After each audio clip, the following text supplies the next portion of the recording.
The hounds were at her heels, their guttural baying tearing through the Highland mist like a physical blade. Isolde didn't breathe, she only ran. Her lungs were raw, burning with the taste of peat and frost, and her heavy velvet skirts, the last remnants of a life she was burning behind her, were sodden with mud, dragging at her limbs like a leaden weight. Closer, she could hear the rhythmic thud of horses' hooves striking the saturated earth and the distant, muffled shouts of Lord Vane's men. She was a Winter of the North, but in this darkness she was nothing more than prey. Just as the first flickering torchlight broke through the trees behind her, a massive, obsidian-black carriage emerged from the gloom ahead. It didn't slow, it didn't hesitate. As it drew level with her, the heavy, iron-bound door swung open with a sharp, mechanical click. It was a blackamoor in the mist, a trap or a salvation. Isolde lunged. She threw herself into the darkness of the cabin, her knees hitting the floorboards just as the door slammed shut, severing the sound of the hounds as if she had stepped into another world. The whiplash was total.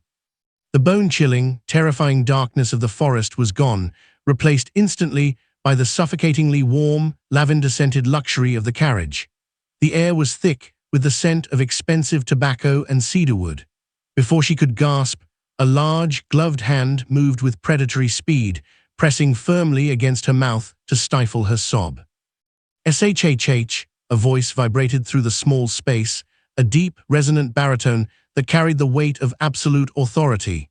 "If you scream, Miss Winter, I shall be forced to hand you back to the men currently trampling my hydrangeas, and I do so hate being interrupted during my evening drive." Isolde froze.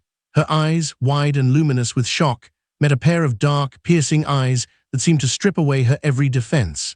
Duke Sebastian Crowne leaned into her personal space, his imposing frame casting a long shadow over her trembling form. He wore a deep navy frock coat, and a scarlet velvet cape was draped carelessly over one shoulder, making him look less like a savior and more like a king presiding over a captive. He didn't move his hand until he felt the tension leave her shoulders. When he finally withdrew his fingers, he stayed close, his gaze fixed on her face with a look of quiet, calculated amusement. "You look rather bedraggled for a bride," he whispered, his lips curling into a ghost of a smile. "I am no one's bride," she hissed, her voice trembling despite her attempt at defiance. "Tonight you are correct." Sebastian leaned back, tapping a weathered parchment scroll that lay casually on the seat beside him. Isolde's heart stopped. Even in the dim light, she could see the bold, black ink of the word missing and the unmistakable sketch of her own likeness. "Vane is a tedious man. I, however, prefer a game with more interesting stakes." "What do you want?" she whispered, her back pressed against the plush velvet door. "Tonight, I want to see if you can truly disappear." He reached into a small compartment and tossed a bundle of coarse, navy blue fabric into her lap. It smelled of lye and hard labor. "My housekeeper is short a maid. If you wish to stay within these stone walls, you will trade that velvet for wool. You will scrub floors, you will carry tea, and you will not speak unless spoken to." Isolde looked from the maid's uniform to the Duke's knowing eyes. This wasn't freedom, it was a different kind of cage. "Why help me?" she asked. Sebastian leaned forward, the fire of the carriage lamp reflecting in his pupils. "Because, Isolde, I am very, very bored. I want to see how long a princess can pretend to be a peasant before she forgets who she is, or before I decide to remind her." The transition from the velvet-lined carriage to the cold, stone reality of Crowne Hall was a descent into a world Isolde had only ever viewed from the heights of a balcony. By the time the moon had dipped below the jagged horizon, she had been handed over to Mrs. Holloway, a woman whose face appeared to be carved from the very granite of the Highlands. There were no questions asked. The Duke's word was law, even when that word arrived in the form of a mud-caked girl with the hands of a lady and the eyes of a fugitive. In the flickering light of the servants' scullery, Isolde felt the final threads of her identity being severed. Mrs. Holloway didn't speak as she placed a heavy pair of shears on the wooden table. The sound of the metal striking the oak was like a gavel. "The hair first," the housekeeper muttered. "No maid in this house has the time for such vanity." Isolde watched in a numbed silence as the long, chestnut waves that had been her mother's pride fell to the floor in silent heaps. Then came the silks. The ruined wedding dress, a masterpiece of French lace and hidden tears, was stripped away. It felt like being flayed. In its place, she was given the silver collar, a stiff, starched white band that bit into her neck, and a navy blue wool uniform that felt like sandpaper against her skin. The white apron was tied so tightly it bruised her ribs, a physical reminder that she was no longer a woman who breathed for herself, but a cog in the Duke's machine. "You are Jane now," Holloway said, her voice devoid of pity. "Jane from the lowlands. You speak to no one, you look at the floor, and if you break so much as a saucer, you'll be back in the mud where the master found you." Isolde Jane spent the remaining hours of the night staring at the damp ceiling of the servants' dormitory. The smell of lye and unwashed wool was thick in the air, a suffocating contrast to the lavender and cedar of the carriage.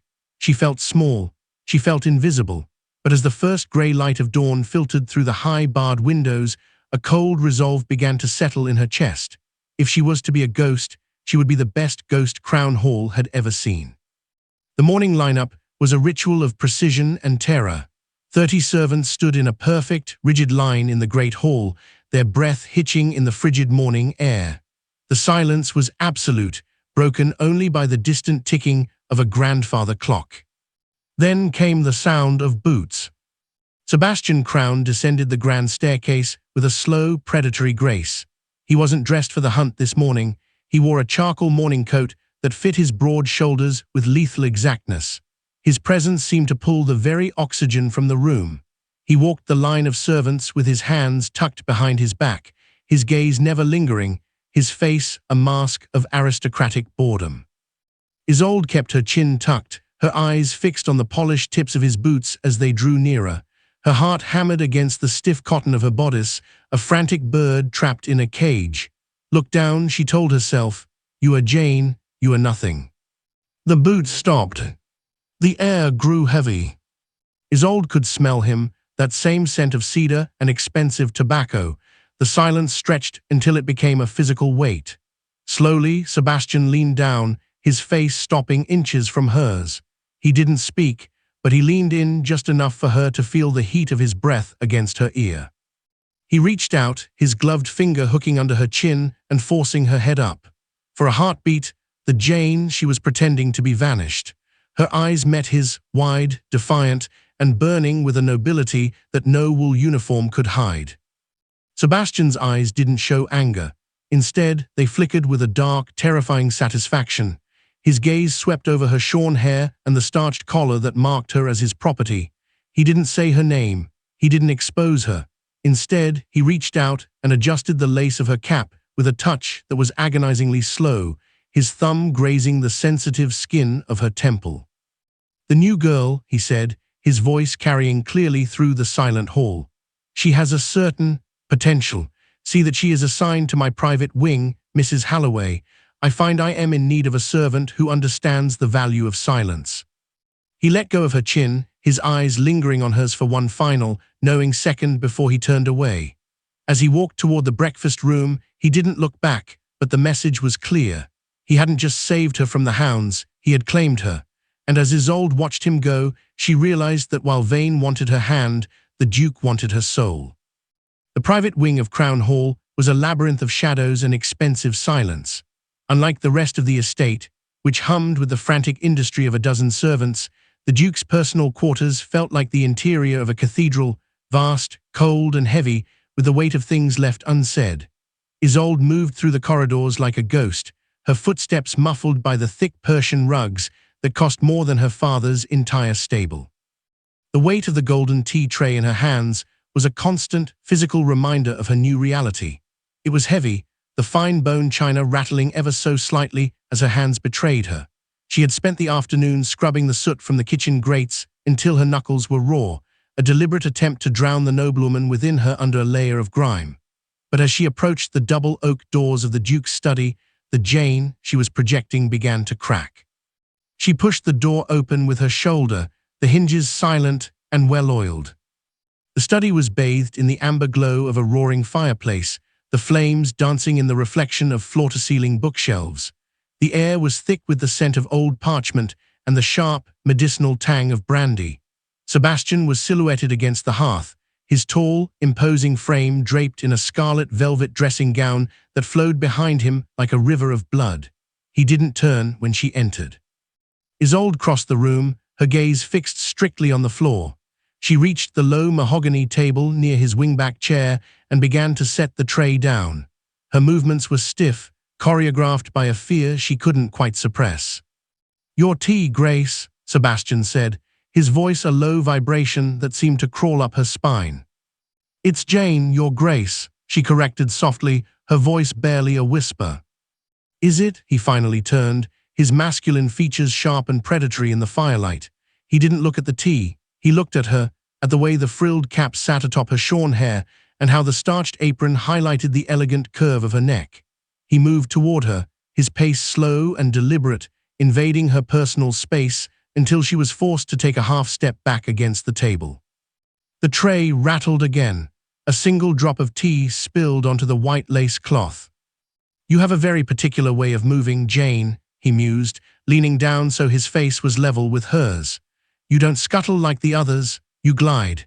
Even in those heavy, peasant boots, you walk as if you're expecting a floor of polished marble." "I am merely trying to be efficient, Your Grace," she replied, her heart hammering against her ribs so loudly she feared he could hear it. "Efficiency is a trait of the common. What you possess is breeding." He reached out not to touch her, but to retrieve a weathered parchment scroll that had been resting on the mantel. With a flick of his wrist, he unrolled it across the tea tray, pinning it down with one gloved hand. Isolde's breath hitched. There it was. The word "missing" screamed in bold, black type above a sketch that captured every detail of her face, the high cheekbones, the slightly parted lips, the eyes that looked exactly like the ones now staring at him in terror. "The Princess of Winter," Sebastian whispered, his gaze dropping to the scroll and then snapping back to her. "I wonder what Lord Vane would pay to know that his runaway bride is currently polishing my silver and sleeping in a drafty attic." The secret was out, the fragile piece of her disguise shattered like the porcelain she was holding. Isolde felt her knees go weak, her hands trembling so violently that the teacups sang a frantic, rhythmic tune. She didn't avert her eyes this time. She looked at him with a mask of pure vulnerability and shock. "Are you going to send for him?" she asked, her voice breaking. Sebastian didn't answer immediately. He leaned in closer, his scent, cedar, tobacco, and something uniquely him, enveloping her. He reached out and traced the edge of the missing scroll, his fingers lingering near the sketch of her throat. "Vane is a man who breaks beautiful things to see how they work," Sebastian said, his voice dropping to a dangerous, intimate level. "I am a man who prefers to keep them, to watch them, to see if they can survive the cold." He picked up a sugar cube with a pair of silver tongs and dropped it into his cup with a soft plink. "You will stay, Isolde, not as a guest, and certainly not as a bride. You will stay as my maid. You will serve me, you will endure my whims, and you will never leave this estate without my express command." He looked up, a flash of dark amusement in his eyes. "You wanted to escape a marriage, didn't you? Well, you've succeeded. You've traded a husband for a master." He stepped back, giving her space to breathe, though the air still felt thin. He picked up the teacup, ignoring the spilled drop on the tray. "You may go, Jane," he said, the name sounding like a mocking caress. "And do try to be more careful with the china. It's far more valuable than a maid's life." Isolde gripped the edges of the golden tray, her knuckles white. She turned and fled the room, the image of the scroll and the Duke's knowing smile burned into her mind. She was safe from Vane, but as she stepped back into the dark hallway, she realized she was now trapped in a much more dangerous game, one where the Duke held all the cards and she was the only prize on the table. The following week was a lesson in the slow, agonizing erosion of pride. To the rest of the household, the new girl was merely a favored pet of the Duke's whims, but to Isolde, every hour spent in Sebastian's private wing was a psychological war of attrition. He had stripped away the anonymity of the scullery, decreeing that she alone would serve his private meals, a task usually reserved for a seasoned valet or a trusted butler. By the third night, the hiding place, she had sought within the walls of Crowne Hall had been transformed into a gilded stage, where she was the sole performer and Sebastian was the only audience member who mattered. The dining room in the Duke's private suite was smaller than the Great Hall, but infinitely more oppressive. It was a jewel box of dark mahogany and heavy brocade, lit by a dozen flickering candles that cast long, dancing shadows against the walls. Isolde stood by the sideboard, her hands clasped tightly over her white apron, watching as Sebastian picked at a plate of roasted pheasant. "The wine, Jane," he said, not looking up. Isolde moved forward, her movements practiced and stiff. She lifted the heavy crystal decanter, the red liquid sloshing inside like a dark secret. As she leaned over his shoulder to fill his glass, she felt the magnetic pull of his presence. He was so still, so perfectly composed, while she felt as though she were vibrating with 1,000 unspoken screams. "You're shaking," he remarked, his voice smooth and cold. He reached out, his fingers brushing against her wrist as he steadied the glass. The contact was brief, but it felt like a brand. "Is the work too much for those delicate hands? I noticed the blisters during the morning service." "I am fine, Your Grace," she replied, pulling her hand back as soon as the glass was full. "Fine," he repeated, savoring the word as if it were a vintage. He turned in his chair, leaning back to look at her. A curious word for a woman who was nearly torn apart by hounds 10 days ago. "Tell me, do you miss the silk? Does the wool itch? Or have you finally grown accustomed to the feel of a servant's skin?" Isolde tightened her jaw. "The wool is warm enough, and the work provides a clarity that silk never did." Sebastian chuckled, a low, dark sound that vibrated in the small room. "Clarity, is that what we are calling it? I call it a masquerade. You stand there in your cap and apron, trying so hard to be invisible, and yet you radiate a defiance that would shame a queen. It's quite entertaining to watch you try to suppress it." He took a slow sip of the wine, his eyes never leaving hers. This was his amusement, turning her survival into a spectacle. He would ask her questions that forced her to use her education, only to mock her for it a moment later. He would drop his napkin or a piece of silver just to watch her kneel, testing the limits of her new, forced humility. "Read to me," he commanded suddenly, gesturing toward a leather-bound volume of Virgil that lay open on a side table. Isolde hesitated. "I have dishes to attend to, Your Grace. Mrs. Holloway expects." "Mrs. Holloway expects what I tell her to expect," he snapped, his voice sharpening. "Read from the second book." Isolde picked up the book. Her fingers traced the gold-leafed edges, a familiar luxury in a life that felt like a dream. She began to read, her voice steadying as the Latin rolled off her tongue with a fluency that no common maid could ever possess. She forgot, for a moment, the apron and the collar. She lost herself in the rhythm of the words, her posture straightening, her head lifting. She reached a passage regarding the fall of Troy, of a city betrayed from within, and her voice faltered. She looked up to find Sebastian watching her with an intensity that was almost physical. He wasn't mocking her now. His gaze was hungry, fixed on the flicker of the noblewoman he was slowly coaxing back to the surface. "You read it better than my tutor ever did," he whispered. "It was my favorite," she admitted before she could stop herself. The moment of shared intimacy snapped like a dry twig. Sebastian stood up, his height suddenly overwhelming. He walked toward her, and Isolde felt the familiar urge to flee, but there was nowhere to go. He stopped just inches away, his shadow swallowing her. "And that is the danger, isn't it?" he said, his voice dropping to a low, dangerous level. "The more you show me who you are, the more I want to see you break. Every time you speak like a lady, you remind me that you are a liar. And I wonder, Isolde, how many more lies are you hiding under that starched white apron?" He reached out and caught a stray lock of her shorn hair, tucking it back under her cap with a touch that was almost tender, yet carried the weight of a threat. "You may go," he said, his eyes darkening, "but tomorrow you will serve me in the library. I find I have a sudden craving for more intellectual conversation." Isolde didn't wait for a second dismissal. She turned and hurried from the room, the sound of her own heartbeat echoing the rhythmic thud of the Duke's boots in her mind.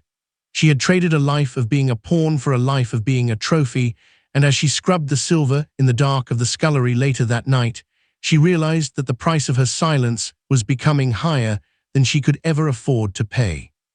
The morning air arrived not with the usual Highland chill, but with the sharp, metallic tang of an approaching storm and the sound of carriage wheels that made Isolde's blood turn to ice.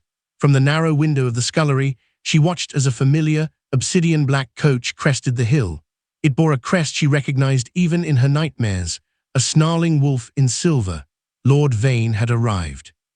Sebastian had not warned her, or perhaps, as she suspected while she stood paralyzed in the shadows, this was merely the next movement in his symphony of torment. The Duke expects the hunting party to be served in the library before they depart, Mrs. Halloway barked, shoving a heavy silver tray into Isolde's chest. And for heaven's sake, pull your cap lower, Jane. You look as though you've seen a ghost. I have, Isolde thought, her throat tightening until she could barely swallow. The ghost of the woman I used to be. The walk to the library felt like a march to the gallows. Every step made the crystal decanters on her tray sing a soft, treacherous tune. When she pushed open the heavy oak doors, the room was already thick with the scent of wet wool, gunpowder, and the one smell that made her stomach turn, the cloying, sweet scent of Vane's pomade. There he was. Lord Vane stood by the window, his back to her, laughing at a joke made by one of his companions. He looked unchanged, the same arrogant tilt of the head, the same proprietary way he held his riding crop. Across the room, seated behind his desk with a glass of brandy in hand, Sebastian watched Isolde's entrance. His expression was one of idle curiosity, but his eyes were like flint, tracking the way her knuckles whitened as she caught sight of her former fiancé. "Ah, Crowne," Vane's voice drifted across the room, oily and smooth. "A pity about the weather. But I suppose a bit of rain won't stop us from finding what we're looking for. The girl can't have gone far. A hothouse flower like Isolde Winter doesn't survive long in these moors." "Indeed," Sebastian replied, his gaze shifting to Isolde as she approached the center table. "The Highlands have a way of swallowing things whole, or transforming them." Isolde began to pour. The wine flowed like a crimson ribbon into the glasses. She kept her head bowed so low her chin touched the stiff lace of her collar, the frilled edge of her cap acting as a curtain between her and the man who had hunted her across 3 counties. "Wine, Lord Vane," Sebastian offered, his voice a low, melodic taunt. Vane turned. He walked toward the table, his spurs clicking against the floorboards, a sound that for Isolde was synonymous with the closing of a trap. He reached out, his hand hovering inches from hers as he reached for a glass. Isolde froze, her breath hitching in her chest. She could see the signet ring on his finger, the very ring she was supposed to have worn a matching version of by now. "Thank you, girl," Vane muttered, his tone dismissive, treating her as no more than a piece of furniture. He took a sip, then paused. His eyes narrowed, and he leaned in closer, sniffing the air. "Lavender, a bit refined for a maid in a house as sombre as yours, isn't it, Crowne?" Isolde's heart hammered so violently it felt as though it might shatter her ribs. She had forgotten. In her haste, she had used the soap from the Duke's private washroom this morning, a small, desperate luxury she thought no one would notice. Sebastian stood up, the movement slow and serpentine. He walked around the desk and stood directly behind Isolde, his presence a wall of heat and dark protection. He reached out, his hand coming to rest firmly on her shoulder. To the observers, it was the casual gesture of a master. To Isolde, it was a warning. "My staff is kept to a higher standard than most, Vane," Sebastian said, his voice dropping into a dangerous, protective register. "I find that even the lowliest servant performs better when they don't smell of the stables." Vane chuckled, the sound grating like sandpaper. "Still the same perfectionist. Well, I suppose that's why your estate thrives while others crumble." He turned his gaze toward Isolde, and for a terrifying second, she thought he would reach out and lift her chin. "Look up, girl. Let me see if your face matches your scent." The silence in the room became a vacuum. Isolde squeezed her eyes shut, her fingers digging into the edge of the silver tray. "She is shy, Vane," Sebastian interjected, his grip on her shoulder tightening just enough to be felt. "And she has a stutter that makes her quite useless for conversation. Jane, take the empty bottles back to the cellar." now." Isolde didn't wait. She turned, her head still bowed, and practically ran from the room.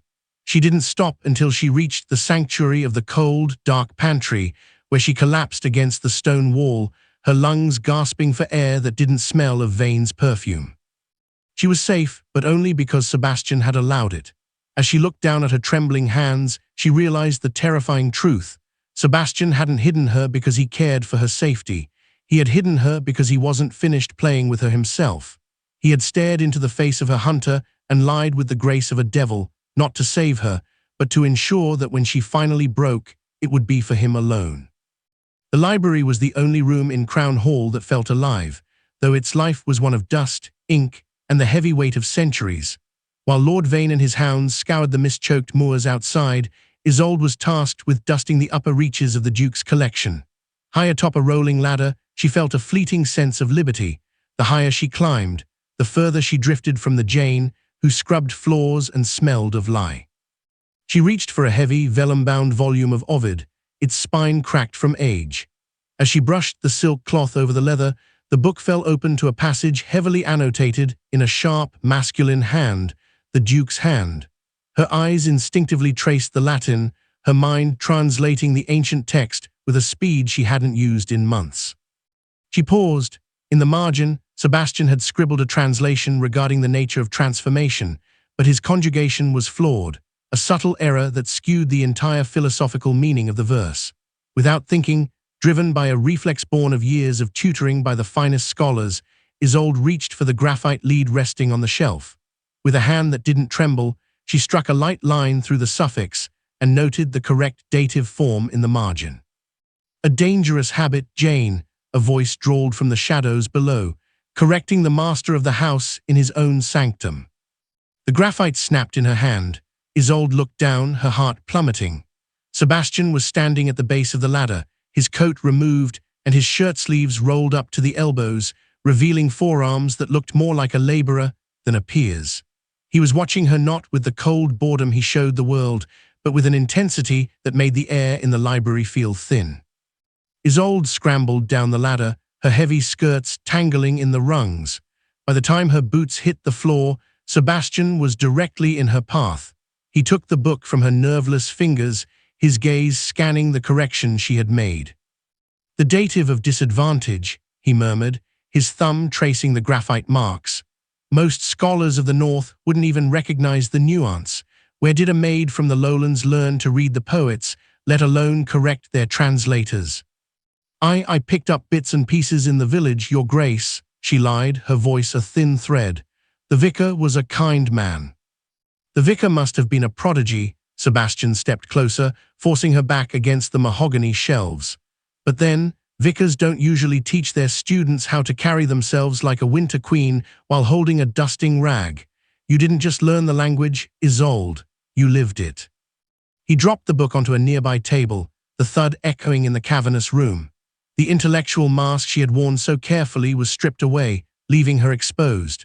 The tension between them, which had been simmering since the night of the carriage, finally reached its breaking point.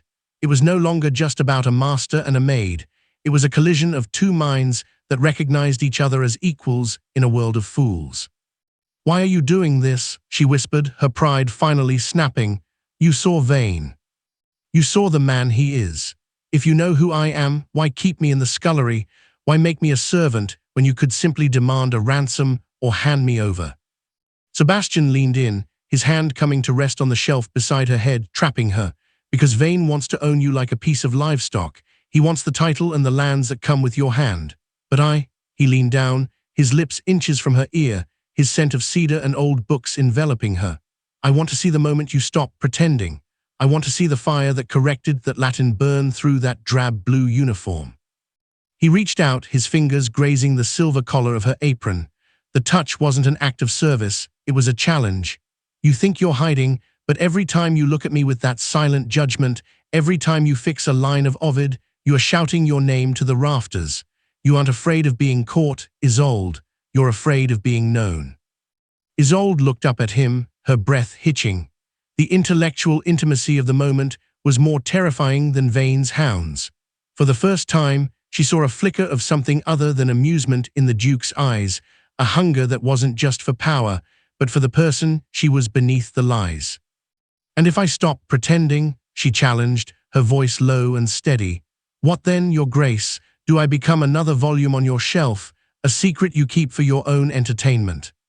Sebastian's gaze darkened, his hand shifting from the shelf to the nape of her neck, his thumb tracing the short, shorn hairs he had forced her to cut.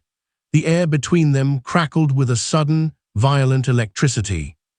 "If you stop pretending," he whispered, his voice a rough caress, "then the game ends, and I'm not quite ready to let you go yet." He pulled away abruptly, the sudden loss of his heat leaving her cold and trembling. He picked up the ovid again, his expression shuddering as he returned to his desk. "Go back to the kitchen, Jane," he said, the name sounding like a brand. "And make sure the silver is polished. I expect guests for dinner, and I wouldn't want your refined education to distract you from your duties." Isolde fled the library, her skin tingling where he had touched her. She had come to Crowne Hall to disappear, but as she looked at her hands, still stained with the graphite of the correction, she realized that the Duke hadn't just found her. He was unmaking her, piece by piece, and she wasn't sure if there would be anything left to save when he was done.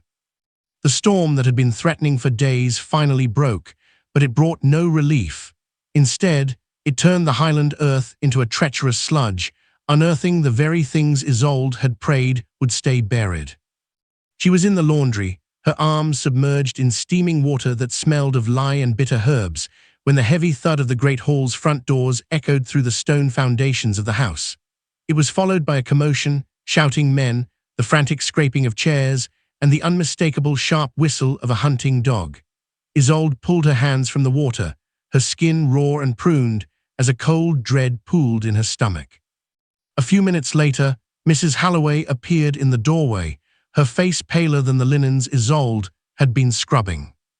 "Into the corridor, every one of you," the housekeeper hissed, her voice trembling. "Line up against the wall. Lord Vane's men have found something in the North Woods, and the Duke has granted them leave to search the staff." Isolde's heart gave a violent lurch. She dried her hands on her apron, the rough wool catching on her blisters, and followed the other girls into the dim, stone hallway. The air was thick with the scent of wet dogs and mud. At the head of the corridor stood Lord Vane, his riding boots caked in peat, his face flushed with the fever of the hunt. Beside him, leaning against a suit of armor with a look of bored detachment, was Sebastian. Vane held something in his gloved hand, a scrap of heavy, sapphire blue velvet, torn and stained, but still shimmering with a nobility that did not belong in the mud. Isolde's breath hitched. It was a piece of the dress she had been wearing the night she fled. "Found it snagged on a briar less than a mile from your gates, Crowne," Vane said, his voice a jagged edge of triumph. "She was here. My tracker says the scent leads straight to your stables." "A scrap of fabric proves nothing more than a trespasser, Vane," Sebastian replied, his voice a cool contrast to the other man's heat. He didn't look at Isolde, yet she felt his awareness of her as if he were touching her. "The Highlands are littered with the remains of those who think they can outrun the weather." "This wasn't just anyone," Vane snarled. He turned to the line of shivering maids, his eyes narrow and predatory. "She's clever. She'd hide where no one looks. She'd hide in plain sight." Vane began to walk the line. The sound of his spurs against the stone was a countdown. Isolde stared at the floor, her lashes casting shadows over her cheeks. She focused on the rhythm of her own breathing, trying to stifle the aristocratic, muscle memory that Sebastian had so cruelly pointed out. She forced her shoulders to slump, her head to tilt in a gesture of peasant submission. Vane stopped 3 girls down from her. He reached out with his crop, lifting the chin of a young scullery maid. The girl whimpered, her eyes darting to the floor. Vane snorted in disgust and moved on. When he reached Isolde, the air seemed to vanish. She could smell the rain on his coat and the metallic scent of the blood-stained velvet he still clutched. He stopped directly in front of her. The silence stretched, agonizingly long, broken only by the crackle of a nearby torch. "You," Vane said softly. Isolde didn't move. She kept her gaze fixed on the muddy toes of his boots. "Look at me, girl," he commanded. Isolde felt a flicker of movement from the shadows. Sebastian had straightened, his hand resting on the hilt of the small decorative sword at his hip. The amusement was gone from his face, replaced by a sharp, lethal focus. "She's the one I told you about," Sebastian interjected, his voice slicing through the tension. "The mute with the stutter. She's barely been able to look at her own shadow since she arrived. Don't waste your time, Vane. She doesn't have the wit to be your runaway bride." Vane didn't look away from Isolde. He leaned down, his face so close she could feel the heat of his anger. "There's something about her, the way she stands." He reached out, his fingers closing around the edge of her starched white cap. He began to pull it back, intent on seeing the hair she had been forced to shear. Isolde's world narrowed to the point of a needle. If he saw the jagged, uneven cut, the mark of a woman who had been shorn in secret, the game would be over. "Enough," Sebastian's voice rang out, cold and final as a winter frost. He stepped forward, his hand dropping onto Vane's wrist with a grip that made the older man wince. "You are a guest in my home, Vane, not a grand inquisitor. I have allowed you to search my woods and my halls, but I will not have you terrorizing my staff like a common thief." Vane pulled his hand back, his eyes flashing with a mix of frustration and suspicion. He looked from Sebastian to Isolde, his lip curling. "You're very protective of a mute maid, Crowne." "I am protective of my order," Sebastian replied, his gaze locked with Vane's. "And you are disrupting it. If you wish to continue this hunt, do it in the forest. My house is closed to you for the night." Vane hesitated, the scrap of sapphire velvet crumpled in his fist. For a second, Isolde was certain he would push past the Duke and tear the cap from her head himself. But Sebastian stood his ground, an immovable force of nature. Finally, with a hissed oath, Vane turned on his heel and marched toward the great hall, his men following like a pack of disgruntled wolves. As the sound of their boots faded, the other maids began to whisper and disperse, but Isolde remained frozen. The Duke waited until the hallway was empty before he turned to her. He didn't offer a hand of comfort. He didn't offer a kind word. He simply reached out and adjusted her cap, pulling it back into place with a firm, proprietary tug. "That was close, wasn't it, Jane?" he whispered. His eyes dark with a terrifying kind of triumph. "You see now, the world outside is a cage of iron and hounds, but here you are mine to hide." He turned and walked away, leaving Isolde alone in the cold stone corridor. She looked down at her hands, the hands of a maid, stained with lye and red with cold, and realized that the blood trail hadn't just led Vane to her. It had led her deeper into the Duke's trap, and for the first time, she wasn't sure if she wanted to be found or if she wanted to stay lost in the shadows he provided. The legal warrant arrived with the dawn, delivered by a soot-stained magistrate who looked as though he had been dragged from his bed at sword point. Lord Vane was no longer playing at a hunt. He was using the law as a battering ram. Through the kitchen windows, Isolde watched the heavy iron gates of Crowne Hall swing open to admit a dozen armed men. The clatter of their horses on the cobblestones sounded like the final strikes of a hammer on a coffin lid. She didn't have time to panic. A hand, gloved in soft leather and smelling of rain, clamped around her upper arm. Sebastian didn't say a word. He pulled her from the scullery, ignoring the gasps of the other servants, and dragged her through the servants' dining hall into the lightless belly of the stone manor. They reached the library, where the scent of old paper usually offered sanctuary, but today the room was a target. Sebastian moved toward a bookshelf near the hearth, his fingers finding a hidden catch disguised as a decorative carving. With a groan of ancient wood, a section of the wall swung inward, revealing a throat of pitch-black darkness. "Inside," he commanded. "Your Grace, the magistrate." "Will be here in minutes," Sebastian interrupted, his voice a low, vibrating growl. He shoved her into the narrow space. "Vane has a warrant for every room, every attic, and every cellar. He does not have a warrant for what does not officially exist." He stepped in after her, and the bookshelf clicked shut, plunging them into a suffocating, velvety darkness. The passage was barely wide enough for two people to stand abreast. The air was cool, smelling of damp stone and the faint, sweet rot of old timber. Isolde could hear the muffled thud of boots in the library just inches away, the shouting of men, and the crash of furniture being overturned. She pressed her back against the cold stone, her heart hammering so violently she feared it would give them away. "Don't move," Sebastian whispered. His chest was pressed against her shoulder, his proximity absolute. In the narrow confines, she could feel every rise and fall of his breath, every shift of his weight. The whiplash was back, the transition from the frantic terror of the search to this heavy, electric stillness. Minutes stretched into an eternity. The sounds of the search faded into the distance, moving toward the upper floors, but Sebastian didn't move. He stayed anchored in front of her, a living shield in the dark. "He won't stop," Isolde whispered, the darkness emboldening her. "Vane doesn't lose. He will burn this forest to the ground to find me." "Then let him burn it," Sebastian replied, his voice a ghost of a sound against her temple. "He is a fool who thinks a woman is a trophy to be won. But tell me, Isolde, why risk the moors? Why risk the hounds? A girl like you, raised in silk, taught the dative of disadvantage, does not run into a Highland winter for a mere whim."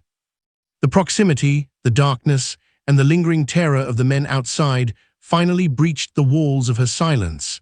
Isolde let her head rest back against the stone, her eyes closing. "He killed her," she breathed, the words tasting like ash. "My maid, a girl no older than I was. She tried to hide a letter I had written to my cousin asking for help. Vane found it. He didn't strike me. I was too valuable to bruise before the wedding, but he had her whipped in the courtyard while he made me watch. He told me that my disobedience would always be paid for in someone else's blood." She felt Sebastian's body stiffen against hers. The predatory amusement he usually carried seemed to vanish, replaced by a cold, hard stillness. "I realized then," she continued, her voice trembling, "that if I stayed, I would be his prisoner, and everyone I cared for would be his leverage. I didn't run to save my life, Your Grace. I ran so that no one else would have to die for my mistakes." A heavy silence followed. In the dark, she felt his hand move, not with the proprietary grip of a master, but with a slow, deliberate caution. His fingers found her cheek, his thumb tracing the path of a single, silent tear. "You ran to be free," Sebastian murmured, his voice losing its mocking edge. "But you chose my house. Did you truly think you would find freedom here under my shadow?" "I thought I could be invisible," she said. "Nothing is invisible to me in this house, Isolde, especially not you." He leaned in, his forehead resting against hers. The tension between them had shifted from a game of cat and mouse to something far more dangerous, a recognition of shared brokenness. For the first time, the gilded cage didn't feel like a threat, it felt like a sanctuary. The sound of a distant whistle signaled that the search party was retreating, empty-handed. But as Sebastian stayed there in the dark, his breath mingling with hers, Isolde realized the hunt had fundamentally changed. Vane was looking for a fugitive bride, but the man standing in the dark with her had found something else entirely. "The search is moving to the stables," Sebastian whispered, his hand sliding to the back of her neck, pulling her just a fraction closer. "We must stay here until the moon rises. Can you endure the dark a little longer, Jane?" "As long as I am not his," she replied. "You will never be his," Sebastian promised, and for the first time, his voice didn't sound like a master's command. It sounded like a vow. The moon hung low and bloated over the Highlands, casting long, skeletal shadows across the courtyard where the final act of the night's drama was unfolding. Lord Vane stood by his horse, his face a mask of thwarted rage, while his men stood in dejected clusters, their torches sputtering out in the damp air. The warrant had yielded nothing but dust and the quiet resentment of the Crowne staff. Sebastian stepped out from the great hall, his silhouette framed by the amber glow of the foyer. He had changed into a coat of charcoal wool, and his expression was one of polished, icy civility. Behind him, hidden in the deep shadows of the stone archway, Isolde stood wrapped in a heavy cloak, her heart a frantic drum against her ribs. "You have turned my house upside down, Vane," Sebastian said, his voice carrying clearly across the quiet courtyard. "You have frightened my servants and wasted the magistrate's time, and still you find yourself holding nothing but a scrap of blue velvet." Vane gripped his riding crop so hard his knuckles whitened. "She is here, Crowne. I can feel her, like a scent in the wind. What you feel is your own desperation, Sebastian countered, stepping down into the gravel. He walked toward Vane with the slow, rhythmic gait of a predator who had already won. You hunt a woman who has no desire to be found. Even if you caught her, you would be marrying a corpse of spirit. Is that truly the prize the House of Vane requires to settle its debts? Vane stiffened. The mention of his debts was a low blow delivered with surgical precision. My finances are not your concern. They are everyone's concern when they lead to such ungentlemanly behavior on my lands.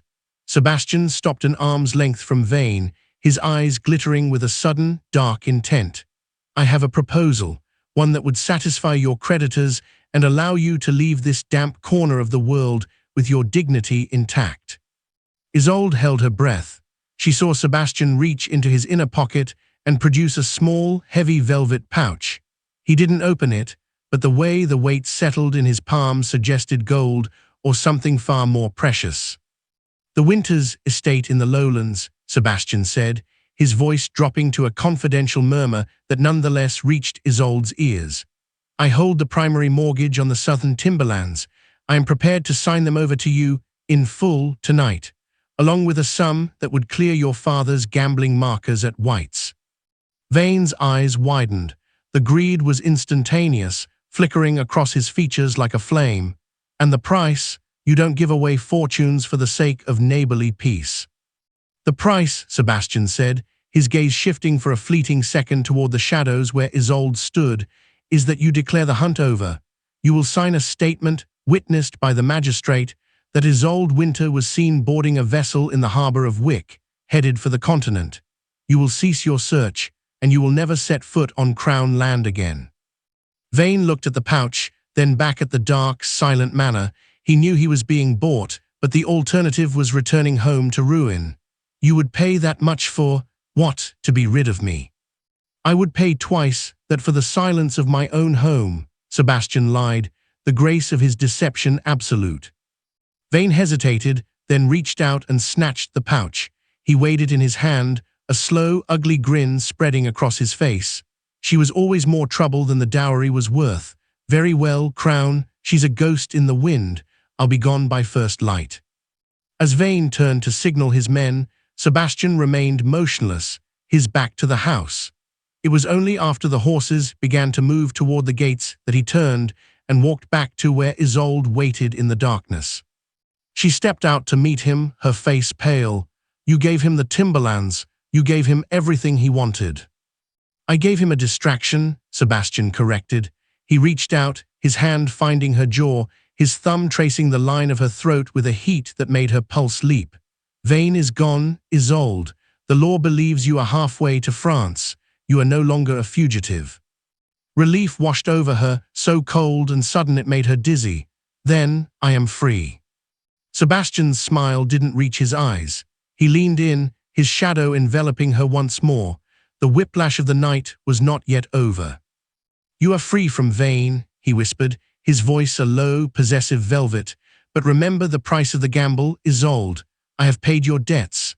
I have bought your death from the world. You cannot go back to being a Winter, and you cannot leave this house without the world knowing you lied. He tilted her head back, his eyes searching hers with an intensity that felt like a brand. You are no longer a maid, and you are no longer a bride. You are a permanent guest of Crowne Hall, my guest, my secret. He let his hand slide down to her shoulder, his grip firm and unyielding. You wanted to be invisible. Now you belong to the shadows of this house, forever. Isolde looked at the closed iron gates, then back at the man who had just traded a fortune for her life. She was safe from the hounds, but as Sebastian led her back into the lightless depths of the manor, she realized she had simply traded a violent master for a silent one. The cage was no longer made of iron, it was made of gold and the Duke's word. The transition from ghost to sovereign began not with a grand gesture, but with the deliberate shedding of the navy wool. In the silence of her chamber, Isolde stared at the maid's uniform draped over a chair, a skin she had outgrown. The silver collar lay on the floor like a discarded shackle. Sebastian had bought her silence, but in doing so, he had inadvertently given her the one thing Vane never could, the choice to define her own captivity. Tonight, Crowne Hall breathed with a different kind of life. The Ball of the Dead was an annual tradition of the Duke, a masquerade where the elite of the Highlands gathered to play at being spectres. Below, the orchestra began a slow, haunting waltz that vibrated through the floorboards. Isolde stood before the tall looking-glass. She had raided the cedar trunks Sebastian had left in her room, trunks filled with silks that smelled of forgotten summers. She chose a gown of midnight lace, its bodice structured like armor and its skirts heavy enough to anchor her to the earth. Her hair, still short but now styled into soft, defiant waves, framed a face that no longer looked for the floor. She took up a mask of hammered silver, shaped like a phoenix, and pressed it to her skin. It was cold, final, and perfect. She did not take the back stairs. She descended the grand marble staircase, the very heart of the house, while the mask hid her terror and revealed only her intent. The ballroom was a sea of shifting shadows. Men in raven masks and women draped in gossamer veils spun in rhythmic circles. At the far end of the hall, seated on a dais of dark oak, Sebastian sat alone. He held a glass of dark wine, his gaze fixed on the dancers with the same predatory boredom he had shown her in the scullery. He wore a mask of black iron that covered the upper half of his face, leaving only his firm, uncompromising mouth visible. The music didn't stop, but the air in the room shifted as she approached.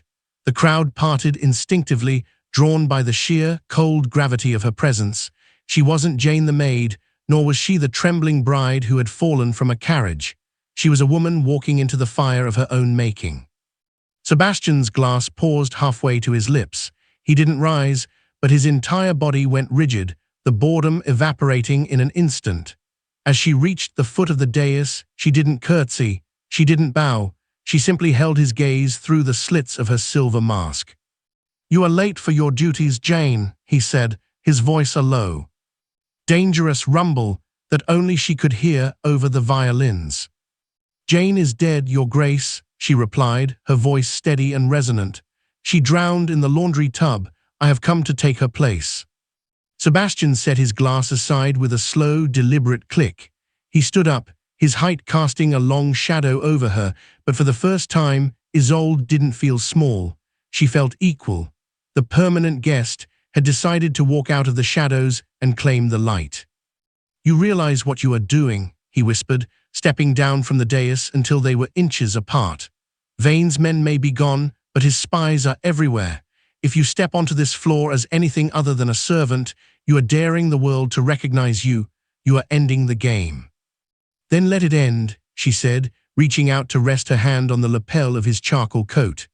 "I am tired of hiding in the walls, Sebastian. If I am to stay in this house, I will not do it as a secret. I will do it at your side, or I will not do it at all."